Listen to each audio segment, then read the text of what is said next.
This afternoon we're very privileged to have one of the world experts in marketing and marketing ethics with us here at Strathclyde Business School. His name is Professor Bodo Schlegelmilch and he works at the Wirtschaftsuniversität in Vienna. He's also a member of our advisory board, and we've been very lucky to have his values and his opinions and his advice over the last couple of years at Strathclyde Business School. Today I'm going to be asking Professor Schlegelmilch a number of questions about marketing ethics and also try and help define where the limits are between marketing ethics, business ethics and even consumer and consumption ethics. All difficult areas of endeavour, of research, but nonetheless important given the increased importance that's been given to corporate social responsibility, sustainability and the needs of the world, its environment and its people. So Professor Schlegelmilch, welcome. Thank you very much. I'd like to start off by asking you that the question about why there has been such a concentration in recent years, both in academia but more generally in the press and wider society, on corporate social responsibility and ethical behaviour. Is it really just because of the financial crisis? Well, I think the financial crisis has had a lot to do with this, and as far as that a number of people, a number of stakeholders, for example, gave business schools part of the responsibility for the financial crisis. It's quite remarkable that business schools have educated financial leaders but then these financial leaders completely failed to foresee the financial crisis. So to a certain degree, as far as business schools are concerned, the business schools have actually gone into crisis themselves, into some kind of ethical crisis themselves, to the extent that they have, to a certain degree, a legitimacy problem, to the extent that they're held responsible for the financial crisis, at least partly. There is still quite a lot of debate as to what and whether business schools should teach with regards to business ethics and corporate social responsibility. Are they actually the right institutions to teach this?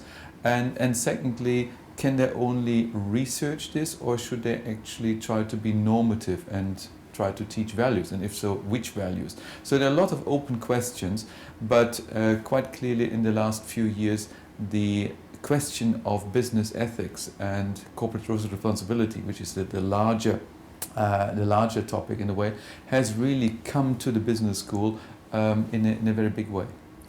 And from the point of view of narrowing that down to looking at marketing ethics, do you think that there are clear boundaries between corporate social responsibility as the umbrella term for ethics in business and marketing ethics? Do you think that there are porous boundaries, or where are the delimitations of each? Well, from my point of view, ethics is something which relates to primarily personal values. Corporate social responsibility is a wider issue which basically describes what corporations should or should not do with regards to a number of stakeholders, in fact to all their stakeholders. So to a certain degree you look at one and the same problem from different issues. You look at it from an employee or from a management point of view, where individual ethics comes to play, and you look at it from a corporation's point of view, where systems, etc., come into the question in terms of how corporations should behave in terms of their stakeholders. What is expected of corporations? How should they behave? How should they not behave? So there is a strong degree of overlap, of course, because if you have a manager who is very senior, obviously this particular manager shapes very strongly the corporate social responsibility agenda of a corporation, but how he or she shapes this will depend on the personal ethics of the managers. Okay, so in terms of the different functions of an organisation, whether that is marketing or human resource functions or indeed the financial functions, do you think that there are different areas of ethical responsibility or corporate social responsibility that are clearly demarcated? Well, They're overlapping. So in terms of clear demarcation, I don't think so. But obviously, marketing ethics is primarily relating to issues that are somehow related to the subject of marketing. So, for example, whether certain pricing practices are ethical or not, whether certain advertising certain ethical advertising or unethical advertising is useful.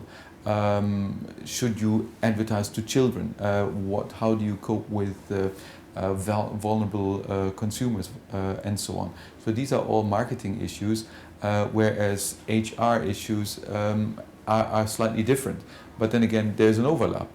I mean, it's interesting you talked about the human resources being, different but overlapping, for example, from marketing ethics, because I would guess, for example, that if you set up your sales and your sales targets in such a way as it becomes difficult to achieve those targets, that you might be pushing individuals into areas where they, for want of a better word, oversell the goods and services that they are proposing to consumers or organizations. Yeah, which brings us back to your first question, and the financial crisis, which partly has been caused by the fact that mortgages were sold in the United States like there is no tomorrow, and there was a lot of oversell.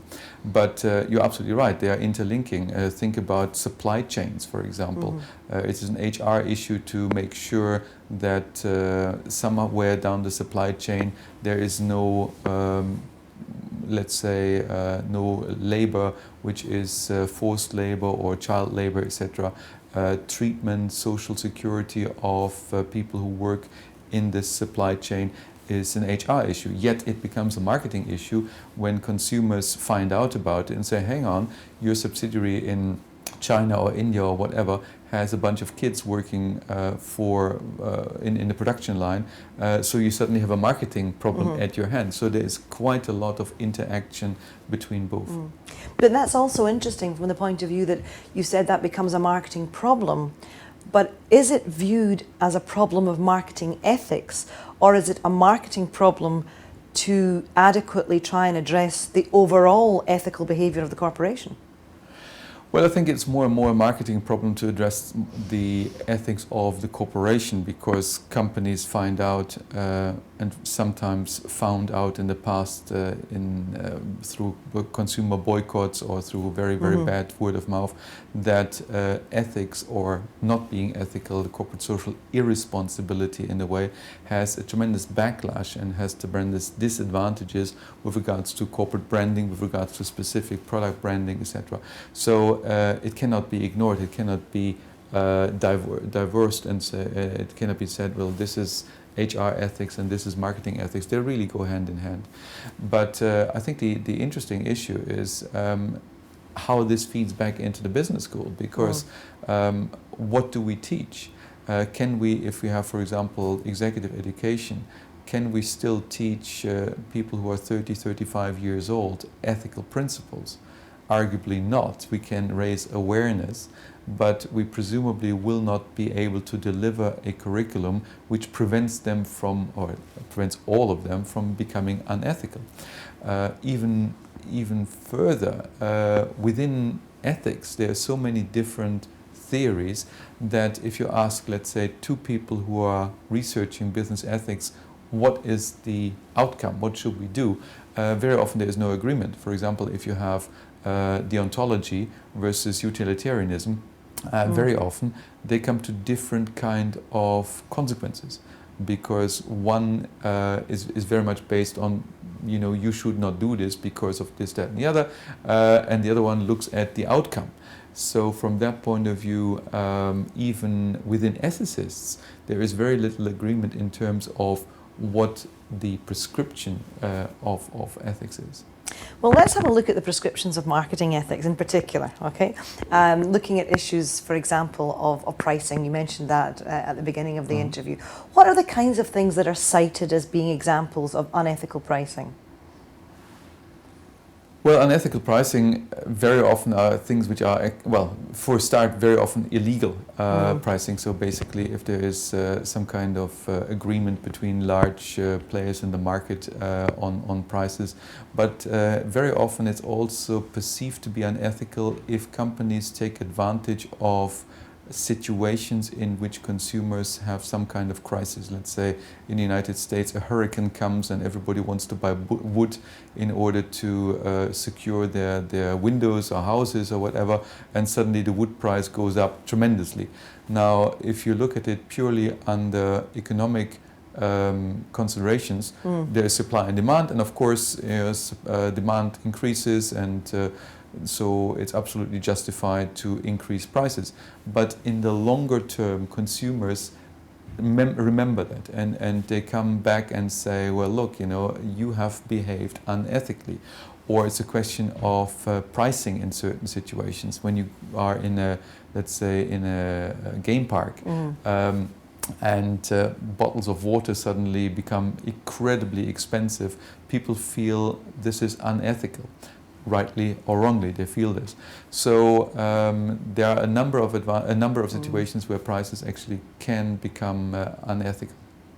And when you say rightly or wrongly, who's to determine what is right and wrong about the level of pricing on a hot day in a theme park of water? Well, nobody has decided that. It's a really interesting question, because the views are as multifold as researchers going into that. I think one of the I want to come to this topic from a slightly different angle. I think there's an increase in terms of consumer skepticism towards ethics and towards corporate social responsibility in particular, because on the one hand you have a lot of messages of companies saying we behave socially responsible in this or that dimension, and yet you also have a lot of press showing where companies actually did not behave socially responsibility. So there is this sort of mismatch, and consumers become incredibly skeptical about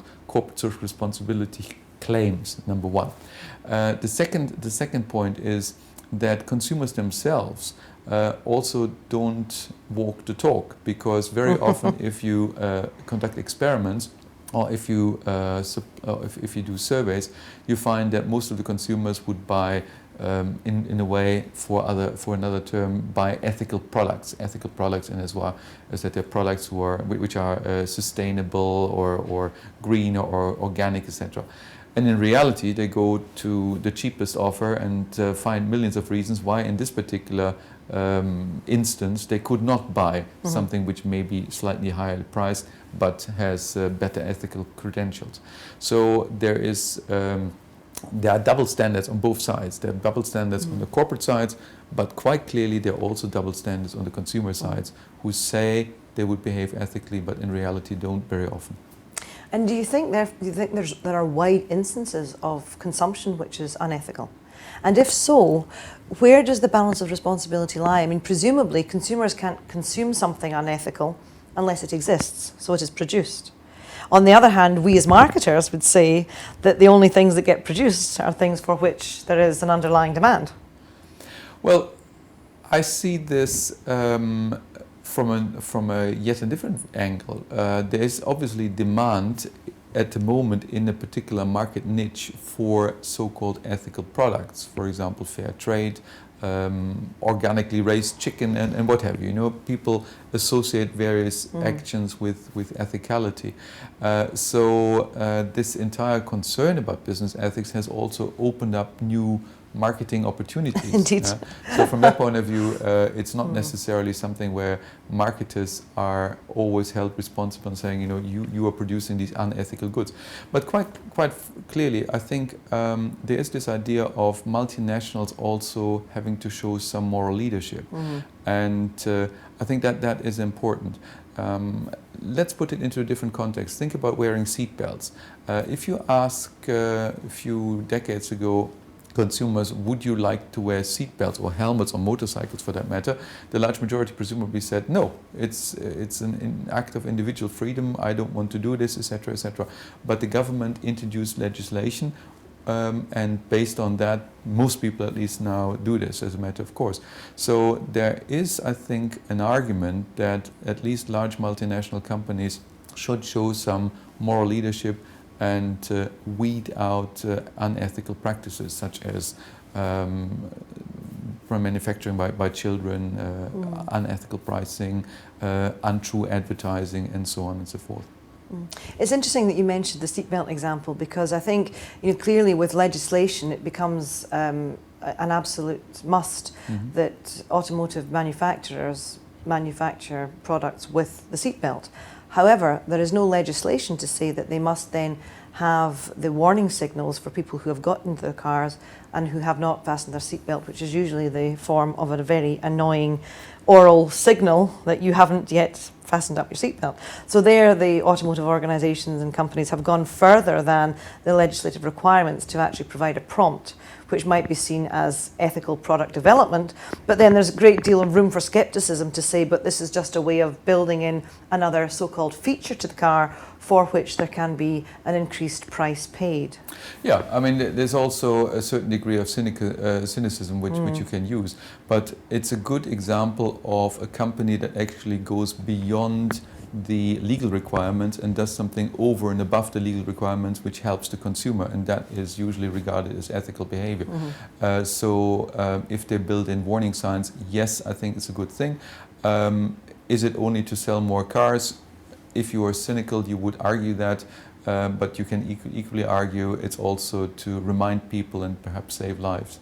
So I think the judgment is out on that.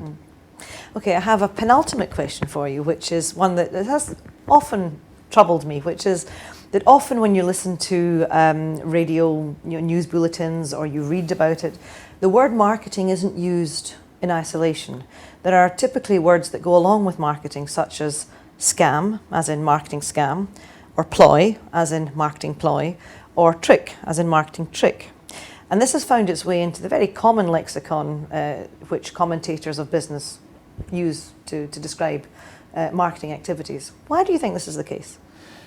Well, first of all, as a marketing professor, and you are one yourself, yes. This is a regrettable thing which we face. But quite clearly, marketing being very communication-centered has in the past very often overstepped its mark and made false promises. Promises companies could not deliver on in the real term. So if you can't deliver on your promises, you get a bad reputation, and hence these kind of expressions come. Ultimately, it's harmful to the profession and obviously also to the corporation itself. But the learning for marketing professors, and again for business schools, is that our teaching cannot only be focused on technical subjects or technical aspects of the subject, I should say, but also on trying to provide values and teach values. And that is not necessarily as easy as teaching subjects which are, you know, clear black and white subjects. You can teach cash flow, you can teach balance sheet analysis very easily. But how do you make sure that a bunch of MBAs who happen to be in the class more or less have the same values as you would like them to have? So that is a much more difficult kind of undertaking. And yet, I mean, it's a very good point you make, and yet you would think that perhaps the marketing academy, and I mean that in the broadest sense worldwide, would be well placed to offer advice on that, because much of what marketing is about is the creation and communication of brand values and brand value. In principle, this is true. However, given the fact that there is so little agreement on what, for example, should be taught when you have an ethics program, how it should be taught, and in which context it should be taught. Should it be in isolation, for example, as a separate subject area, or should it be integrated into finance, into marketing, into HR? There's at the moment very little agreement. So as long as we, from the, in a way, supply side, don't have the agreement, it's very difficult to then come up with good programs that will meet all the demands of the customers, in this case the students.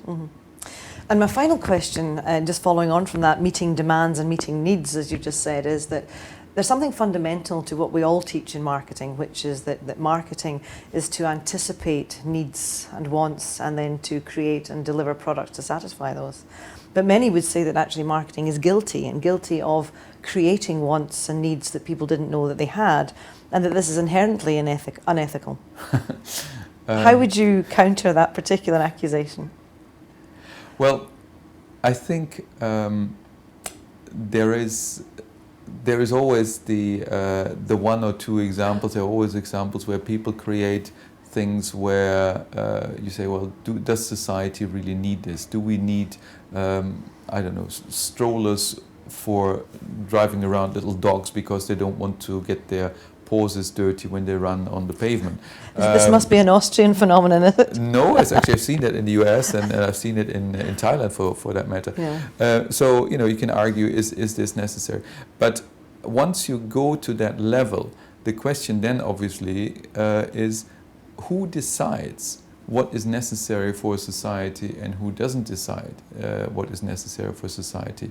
And you very strongly come to, or very quickly come to, this sort of centralized planning.